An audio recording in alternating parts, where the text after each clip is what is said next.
Online class में सभी का स्वागत। और सेकेंड ईयर एचडीपी के स्टूडेंट्स के लिए गायनोकोलॉजी में ये हमारा कंटिन्यूएशन में है कृत्रिम योनि का तैयार करना, जो हमने कल पिछले मेरे लेक्चर में बताया था। तो अब इसमें स्टेप्स हैं इसको तैयार करने के, वो आयाम पढ़ेंगे। कृत्रिम योनि तैयार करना।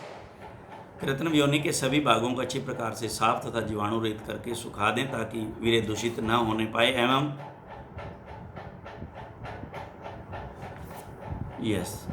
एवं एक सांड की बीमारी दूसरे सांड के नहीं लगे। अतः प्रत्येक सीमन कलेक्शन पर अलग अलग आर्टिफिशियल वेजाइना काम में लेनी चाहिए।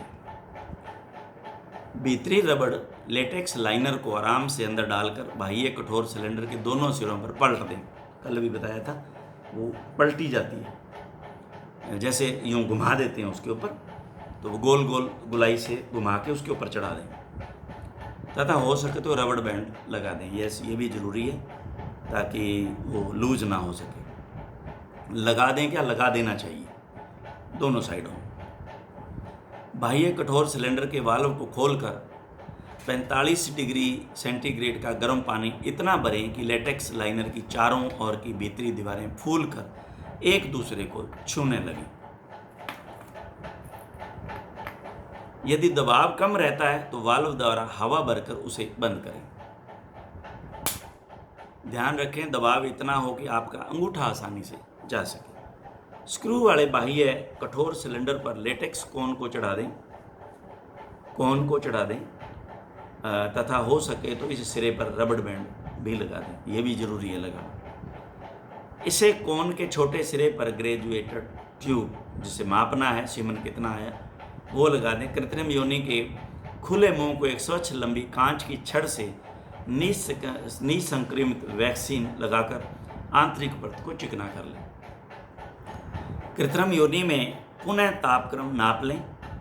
इसका साधारण तापमान इस समय 42 डिग्री सेंटीग्रेड से किसी भी हालत में ज़्यादा नहीं होना चाहिए। इस तैयार योनि को इंसुलेटिंग बैग में रख लें। मैंने कल इंसुलेटिंग बैग पढ़ाया था आपको, किस तरह का। एक वो चैन से खोलो और उसके अंदर रख के और उसको चैन से बंद कर लो।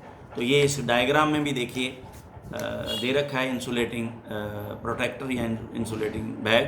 तो ये देखिए, ये इस डायग्राम के अंदर बहुत खूबसूरत जो असेंबल्ड एवी तैयार की हुई आर्टिफिशियल वेजाइना और उसका लॉन्गिट्यूडिनल यानी कि सेक्शन कटाव लॉन्गिट्यूडिनल अंदर का सारा पोर्शन ये नज़र आ रहा है कि ये कैसा अंदर का नज़र आता है। अब इसके अंदर कृत्रिम योनि से वीर्य एकत्रित करना। बांझ गाय अन्य नर सांड डमी को नियंत्रित में रखते हुए सर्विस क्रैट में खड़ी कर दें। ट्रेविस में या सर्विस क्रैट होता है, ये सर्विक्स ट्रेविस नहीं होता, क्रैट कहते हैं इसको, क्योंकि ये इसी प्रकार से जो है वो बनाया गया होता है ताकि वो माउंट आसानी से कर सकता है। डमी आदि की पूंछ एक तरफ बांध दें। वीर्य इकट्ठा करने वाले व्यक्ति को डमी के दाहिने हाथ में कृत्रिम योनि को हाथ में लेकर खड़ा होना चाहिए, दाहिने हाथ में, दाहिने साइड में। तो ये अंडरलाइन कर लेना। और यहाँ ये देखिए कलेक्शन लेते हुए भी इस डायग्राम के अंदर बताया गया। देखिए ये बिल्कुल दाहिनी साइड में है, दाहिने हाथ से कृत्रिम योनि को पकड़ा है, सही है। नर सांड को वीर्य संरक्षण के लिए तैयार करने के लिए माउंटिंग करते अन्य सांड को दिखाएं। सांड को डमी को चढ़ने के लिए प्रेरित करें। ज्यों ही चढ़े वापस उतार दें ताकि वह अच्छा प्रेरित हो जाए तथा वह पूर्ण प्रक्रिया के साथ सहवास कर पूर्ण वीर्य संग्रह कंप्लीट इजैकुलेशन कर सके। नर सांड को दोबारा चढ़ने हेतु प्रेरित करें। ज्यों ही वह लिंग निकाले, सांड के सींग को पकड़कर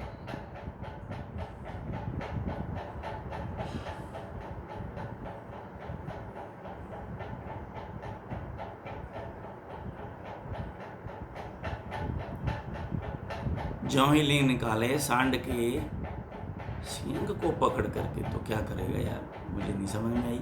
लिंग को पकड़ करके आर्टिफिशियल वेजाइना में डाले। सींग को कैसे पकड़ेगा ये मेरी समझ में नहीं आया।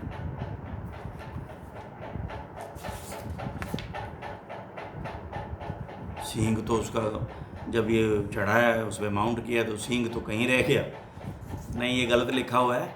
इसमें आप इसको करें लिंग को पकड़ करके और आर्टिफिशियल वजाइना में डालें। तो वो कौन सा है, लेफ्ट हाथ आपके हाथ पास फ्री है, उसे उसका जो है लिंग उसी की तरफ इशारा कर दें तो वो अपने आप ही जो है वो एंटर कर जाएगा। ये आर्टिफिशियल वजाइना को सावधानीपूर्वक लिंग पर लगा कर रखें जब तक कि सांड झटके द्वारा वीर्य संकलित नहीं कर देवे, वापस डमी के ऊपर से उतर नहीं जावे। आर्टिफिशियल वजाइना को वर्टिकल रखें ताकि कलेक्टिंग ट्यूब में वीर्य चला जाए। कलेक्टिंग ट्यूब को धूप व तापमान से बचाने हेतु इस ट्यूब को प्रयोगशाला प्रभारी को दे दें। तो ये जो है आज हमने आज हमारा जो बचा हुआ इस लेक्चर का टॉपिक था, इसको आज हमने ये जो कंप्लीट किया है। अब आज नया हम ये जो इसका जो नया चैप्टर है वो शुरू नहीं करेंगे, क्योंकि वो वैसे भी काफ़ी लंबा है। तो मैं ये चाहूँगा कि आज आपके सेकेंड ईयर एचडीपी के स्टूडेंट्स के लिए जो है वो मेडिसिन में कुछ थोड़ा सा पार्ट जो है वो रहा हुआ है। तो आज मैं चाहता हूँ कि इस मेडिसिन के पार्ट को भी कंप्लीट करें, क्योंकि प्रोटोजोन डिजीज़ जो है मेडिसिन में प्रोटोजोन डिजीज़ जो हैं ये रही हुई हैं। बाकी तो सारा हो गया प्रोटोजोन डिजीज़ के अंदर। तो आज इसी लेक्चर में हम इसको कंप्लीट कर लेंगे। तो जिसमें हमने कॉक्सीडियोसिस पढ़ा, थाइलेरियोसिस पढ़ा, फिर बेबेसियोसिस पढ़ा, ट्रिपनोसोमियोसिस के बारे में जाना, और फिर आज जो है हम इसके लिशमानियासिस जो है इसको हम देखेंगे, लिशमानियासिस। तो आज ये दोनों सब्जेक्ट्स के मिले जुले आपको ये वीडियो मिला जुला मिलेगा, क्योंकि नया चैप्टर दोनों का ही स्टार्ट करना ठीक नहीं है, टाइम लगेगा उसको। तो अभी आप देखिए लिशमानियासिस आज मेडिसिन में सेकेंड ईयर एचडीपी का ये लेक्चर चल रहा है गायनोकोलॉजी का। उसमें अब जो हम मेडिसिन का जो है ये पार्ट रहा हुआ 2 डिजीज़ कंप्लीट कर देते हैं क्या, ताकि ये समय का सदुपयोग हो सके और ये लेक्चर पूरा बन जाए।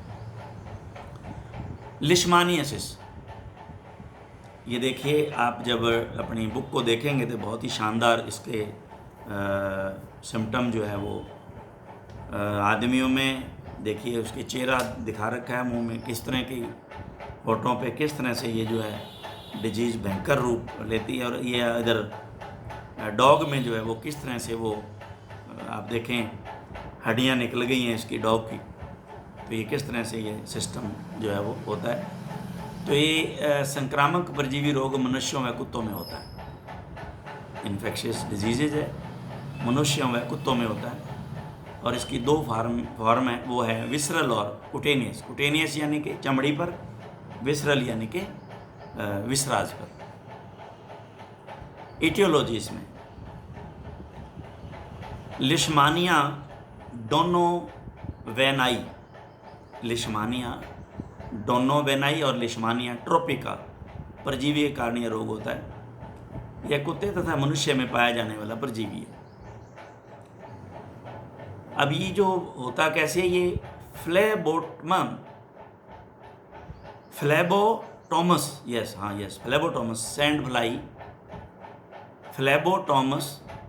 सैंड फ्लाई जो मक्खी है उसके काटने से ये फैलता है। फ्लेबोटोमस है ये लक्षण सिम्टम इसमें। तो इसमें कुटेनियस फॉर्म है और विसरल फॉर्म है। तो कुटेनियस फॉर्म जो है उसमें ये लिशमानिया ट्रोपिका के द्वारा होता है, तथा इस परजीवी के कारण त्वचा पर छोटे छोटे चकत्ते पड़ जाते हैं, जिसे ओरिएंटल सोर भी कहते हैं, ओरिएंटल सोर भी कहते हैं, गल जाना। अब अंगीय फार्म, विसरल फार्म, यह है लिशमानिया डोनोवेनाई नामक परजीवी होती है। इसमें त्वचा पर शरीर के अंगों दोनों पर असर होता है। इसे काला आजार, अंडरलाइन कर लेना भाई, इसको ये नाम आता है कई बार फिल इन दी ब्लैंक्स में या मल्टीपल चॉइस। काला आजार अथवा डम डम फीवर भी कहते हैं, काला आजार या डम डम फीवर, लिशमानियसिस को ये कहते हैं, विसरल को। इसका इनक्यूबेशन पीरियड 3 माह से कई वर्ष है। पशु का वजन कम हो जाता है, भूख कम लगती है, गुर्दा काम करना बंद कर देता है, नक्सीर भी आ सकती है, पशु की लसिका ग्रंथियां सूज जाती हैं, लिम्फ ग्लैंड्स, पशु लड़खड़ा के चलता है। जैसे आप डॉग को देख रहे हैं ना, ये कैसे चलेगा, इसको चलाएंगे तो। रक्त कोशिकाओं के टूटने से एनीमिया होता है, पेशाब में खून आने लगता है तथा पशु मर जाता है।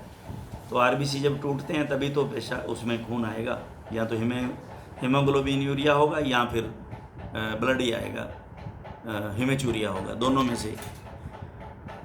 निदान, डायग्नोसिस, बोन मैरो व लिम्फ नोड में पैरासाइट मिल जाता है। तो लिम्फ नोड से ही सिक्रीशन लेवे ना, बोन मैरो में की जरूरत थी। उपचार, ट्रीटमेंट, एंटीमनी पेंटावेलेंट, जैसे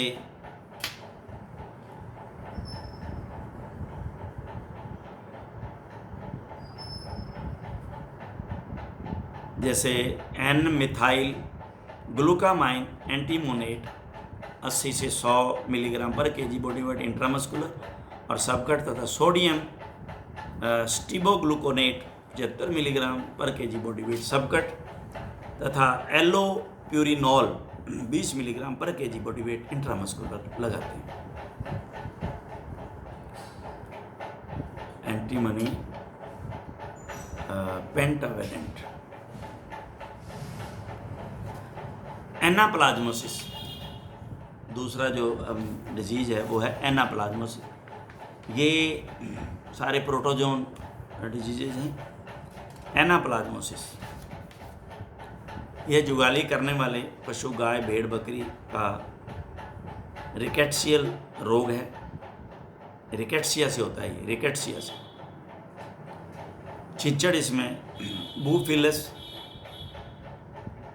और एग्जॉर्ड्स, हाइलोमा और डेटमासेंट्स आदि 20 रोग का प्रसारण करते हैं। ये चिंचड़ों के नाम आगे हम कंप्लीट आएंगे, ये पढ़ेंगे हम। यह रोग संक्रमित निडल शल्य चिकित्सा में काम आने वाले उपकरणों से भी फैल सकता है। कारण इसमें गाय में रोग एनाप्लाज्मा मार्जिनेल, एनाप्लाज्मा मार्जिनेल।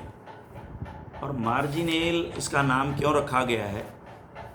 क्योंकि ये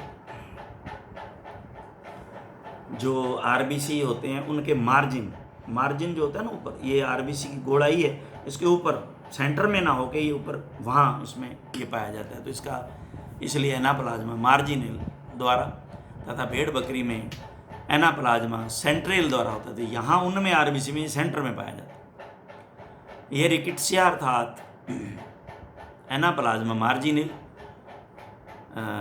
संक्रमित एर्थ्रोसाइट्स यानी कि किनारे पर तथा ए सेंट्रल एर्थ्रोसाइट के बीच में सेंटर में मिलता है। ये मैंने आपको बता दिया। इनका नाम ही उसी तरीके से रखा जाए, सेंट्रल और मार्जिनल। सिम्टम इसमें है तीव्र ज्वर आता है, बुखार,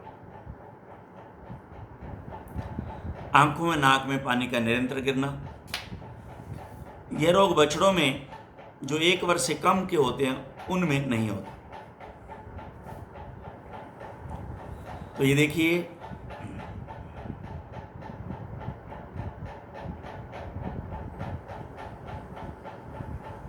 और 1 वर्ष वालों में थाइलेरिया ज़्यादा होता है, लिम्फ ग्लैंड उसमें स्वेलिंग होती है, भूख कम लगती है, सूखी खांसी आती है और ये लिम्फ ग्लैंड्स जो है वो बाह्य है वो सारी सूज जाती है, डिहाइड्रेशन हो जाता है, पीलिया हो जाता है। पशु दांतों को किटकिटाता है, पशु दांतों को किटकिटाता है, कट कट की आवाज़ यूँ जैसे है ना, दांतों को रगड़ता रहता है आपस में यूँ भींच के, वो किटकिटाता है, अचानक मृत्यु हो जाती है। डायग्नोसिस आरबीसी में परजीवी की उपस्थिति, मार्जिन पे है तो मार्जिनल है और सेंटर में है तो सेंट्रल। आरबीसी की संख्या, हीमोग्लोबिन की मात्रा का कम होना, कैपिलरी ट्यूब एग्लूटिनेशन टेस्ट द्वारा इसका डायग्नोज करते हैं और फ्लोरेसेंट एंटीबॉडी टेक्निक द्वारा भी होता है। ट्रीटमेंट में इसमें इमिडोकार्ब hydrochloride 5 milligram per kg body weight intramuscular, और यहाँ इंजेक्शन बेरेनिल व रेवरिन 1:2 के अनुपात में डीप इंट्रामस्कुलर लगाते हैं। बेरेनिल व रिवेरिन अंडरलाइन कर लेना इसको। ये केसेस जो हैं वो आपको कॉलोनियों में इस तरह के डॉग लगभग मिल जाते हैं। तो वो क्या करते हैं कि डॉक्टर जी बताइए इसका क्या इलाज है, लिख दो, हम ला देंगे, लगा दो इंजेक्शन। तो ये आपको बेरेनिल और रेवरिन याद रखना है, 1:2 के अनुपात में मिला करके और डीप इसको इंट्रामस्कुलर लगा देते हैं। कॉलोनियों में मैंने देखा है 1-2 जगह इस तरह की केसेज मुझे मिले हैं गंगानगर में।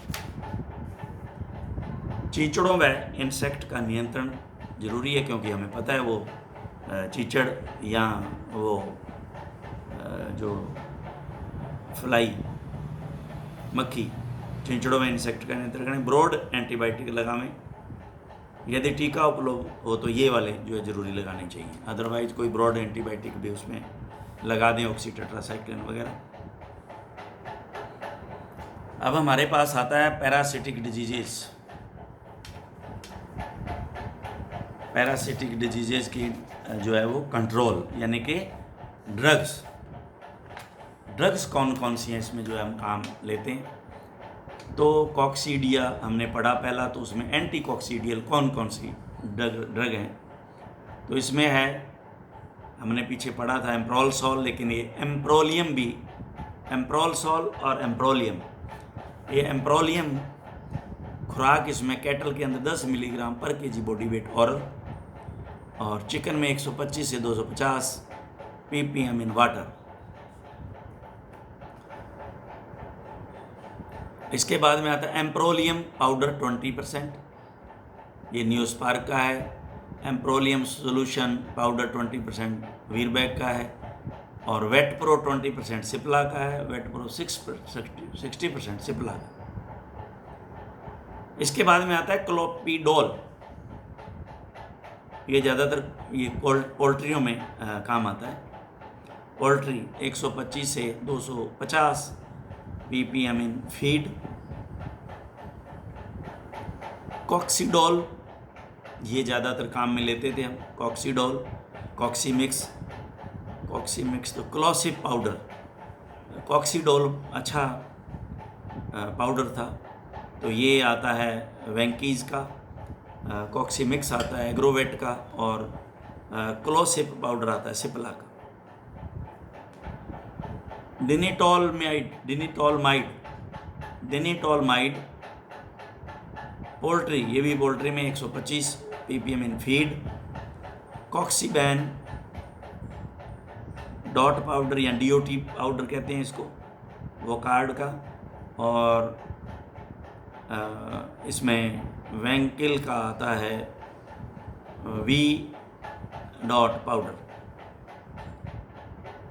अब हमारे पास आती है, जैसे हमने बेबेसिया पढ़ा था, तो बेबीसाइडल जो है वो, या और ट्रिपनोसोमेसिस में और बेबीसिस में जो काम करती हैं वो ड्रग। तो इसमें डायमिनेजिन एसिचुरेट, बेरेनिल है जो हमने पीछे पढ़ रखा है, और तो इसमें हमारे पास 0.8 to 1.6 ग्राम पर 100 kg body weight 100 kg body weight. तो अब काफ में कितना लगाएंगे, वो 25-30 का ही होता है, ज़्यादा से ज़्यादा 40 का हो सकता है। तो आप इससे हाफ कर लें, हाफ नहीं 1/4 कर लें, इससे 25 किलो का है तो 1/4 कर लें आप। और उसको बेरेनिल को ग्रेन्यूल आते हैं तो उनको पानी में डिजोल्व कर लें डिस्टिल वाटर में और इंट्रामस्कुलर लगा दें। मैक्सिमम डोज 9 ग्राम बेरेनिल ग्रेन्यूल्स इंटरवेट के हैं, और बेरेनिल RTU ये भी इंटरवेट का है, ये लिक्विड है। डैमेज जो है वो कार्ड का है, मिलीबरी इंटास का है, प्रोजोमिन वीरबैक का है, और ट्राइटिल ग्रेन्यूल लाइका का है। तो अब ये हमारे पास ये रेडी रिकॉर्डर होते हैं नाम, तो हम इसका अगर याद नहीं भी रहे तो इसमें से एक एक नाम जो है, इसमें करना क्या होता है आपको, ये इम्पोर्टेंट बात ये है, ये साल्ट चाहे आप नए हैं तो आप इस बुक को भी ले जाओ, कोई बड़ी बात नहीं। यहाँ इसको इसमें से जो पाउडर जो साल्ट है वो लिख लो। अब आप मेडिकल स्टोर पे जाकर के उससे आप ये बोलेंगे जब कि भी मुझे इसकी आपके पास कौन कौन सी प्रिपरेशन है वो लिखो, ताकि मैं ये लिखूँगा, तो वो आपको आराम से जो है वो सारी बता देगा कि सर मेरे पास ये भी है, ये भी है, ये भी है, आप ये लिख सकते हैं, ये लिख सकते हैं, ये लिख सकते हैं। तो ये आपको मेहनत करनी पड़ती है, वहाँ जो अवेलेबल है उसको वहाँ अपनी क्लिनिकल डायरी में लिख लो। यहाँ हॉस्पिटल में जो है जो डॉक्टर के पास है, क्योंकि आजकल क्या आ रहा है हॉस्पिटल में ये अभी आपको, क्योंकि हमारे समय में तो कॉक्सीडोल था, बस ये कॉक्सीडोल ही ज़्यादा हम तो, और एम्प्रोलसॉल, ये 2 ड्रग मैंने फील्ड में यूज़ की, जबकि ये हॉस्पिटल में नहीं है। तो ये आप इस वहाँ जाके इस तरह से इसका निस्तारा कर सकते हो आप, ये आपको पता चल सकता है कौन कौन सी आजकल कौन कौन सी अवेलेबल हैं। ये देखें, एमिडोकार्ब इंजेक्शन बीबैक्स सिप्ला, ये बेबेसियोसिस और एनाप्लाज्मोसिस दोनों के लिए काम में आ जाता है। बेबैक्स ये भी मुझे याद आ रहा है, एक कहीं ये बेबैक्स भी शायद मैंने यूज़ किया था, ये भी मिलता है, एम्प्रोलसॉल मिलता है और कॉक्सीडोल मिलता है, ये 3 का तो मुझे पता है। Cattle 1.5 milligram per kg body wait, horse 2.4 milligram per kg body wait, सबकट और इंट्रामस्कुलर। तो ये जो है ना बीबैक्स, ये बहुत ही अच्छी ड्रग है, क्योंकि ये बेबेसियोसिस और एनाप्लाज्मोसिस दोनों में काम करती है। इसी को अंडरलाइन कर लो आप, नहीं भी पता चला आपने लगा दिया, दोनों में से क्या है, दोनों ठीक हो जाएंगे।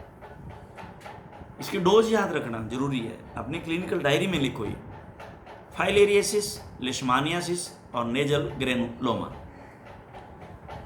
फाइलेरियासिस ये भी एक फाइलेरिया है, उससे होती है, ये स्किन को पूरी कोई ख़राब कर देती है फाइलेरियासिस।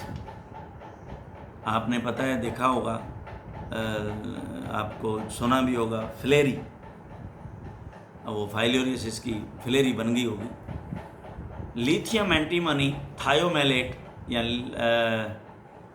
लिथिमोनी, ये इस नाम से है, इंडियन इम्यूनोलॉजी का है, लिथिमोनी के नाम से आता है, और इसमें होता है लिथियम एंटीमनी थायोमेलेट। तो ये दोनों नाम ले लिए, लिथियम का Li ले लिया इन्होंने, और THI जो है इसका थायोमेलेट का ले लिया, तो इसको लिथिमोनी बना दिया इंडियन इम्यूनोलॉजी। इसमें फॉर फाइलेरियासिस और लिशमानियासिस में 1 से 2.5 milligram ml on alternate day, और फॉर नेजल ग्रेनुलोमा वीक एक सप्ताह के इंटरवल पे 3 से 4 डोज इसकी लगती हैं, ये लगाई हुई है। नेजल ग्रेनुलोमा में तो खूब है, नेजल ग्रेनुलोमा तो नाक में गांठ हो जाती है, जिसके कारण ब्लड आता है नाक में से, तो ये बहुत ही इम्पोर्टेंट है। आते हैं केसेज हॉस्पिटल में, जनरली भैंस जो है गाय लेके आ जाते हैं, भैंसों में ज़्यादातर आया, कैटल में नहीं, और यहाँ शीप में ज़्यादातर देखा मैंने, ये 2 में ज़्यादा होता है। अब फॉर सर्रा, अभी ट्रिपनोसोमियासिस जिसको हम कहते हैं, तो क्यों ना पायरामीन क्लोराइड एंड क्यूनापायरामीन सल्फेट। क्यूनापायरामीन क्लोराइड और क्यूनापायरामीन सल्फेट, ये साल्ट है। इसमें नाम जो है वो देखें आप, और डोज जो ऑल एनिमल है 5 milligram per kg body wait, सबकट 10% solution में कैटल। एंट्रीसाइड प्रोसाल्ट ये आता है, मिलता है हॉस्पिटल में ही है। ये ट्राइक्यूनेस मिलता है हॉस्पिटल में, ये ध्यान रखें, अंडरलाइन करें इनको। एंट्रीसाइड प्रोसाल्ट ग्लेक्सो का है। और टी एवांजी के नाम से वेटनेक्स ने बनाया इसको। तो ये देखिए टी वांजी क्या है, ट्रिपनोसोमा एवांजाई। टी का बन गया ट्रिपनोसोमा, उससे टी ले लिया और एवांजाई साथ में जोड़ दिया, तो एवांजाई ट्रिपनोसोमा एवांजाई तो प्रोटोजोआ है, ये नाम है। तो इसका नाम आसान नहीं हो गया आपको याद करने के लिए, इसको ऐसे याद करें। ट्राइकुनिन जो है कुनिन के नाम से याद होगा। एंट्रीसाइड प्रोसाल्ट जो है ये आप, और क्यूनोसिप, तो ये एक्चुअल में इसके अंदर क्यूनोपायरामीन है, तो सिप्ला का आता है। ये सूरामीन एक इंजेक्शन आता है, इसके लिए बहुत ही अच्छा इंजेक्शन है सूरामीन। नागानोल वगैरह हम पढ़ते थे, और गिलपोल, नागानोल, गिलपोल, ये सारे जो इसके इंजेक्शन आते थे। नागानोल तो बहुत ही गज़ब का, और गिलपोल गज़ब का इंजेक्शन है, बहुत ही बेस्ट रिजल्ट थे। नागानोल के तो खूब इनमें कैमल्स में जो है रिजल्ट लिए, सिंदरी में, बाढ़ में। तो इसके अंदर हम ये सूरामीन खुराक डोज 7 से 10 milligram per kg body weight intramuscular 10% solution लगाते हैं इसका। ये इसमें गिलपोल, ये जो है इसका है ल्यूकाटॉस, और मेगानोट जो है वो बेयर का है। बेयर का प्रोडक्ट बहुत अच्छे है, बहुत ही शानदार प्रोडक्ट है बेयर का, मेगानोट। और मेरे ख्याल से शायद बेयर का ही नागानोल है, शायद पूरा नहीं, लेकिन नागानोल भी आता है। अब है for theileriosis single intramuscular injection of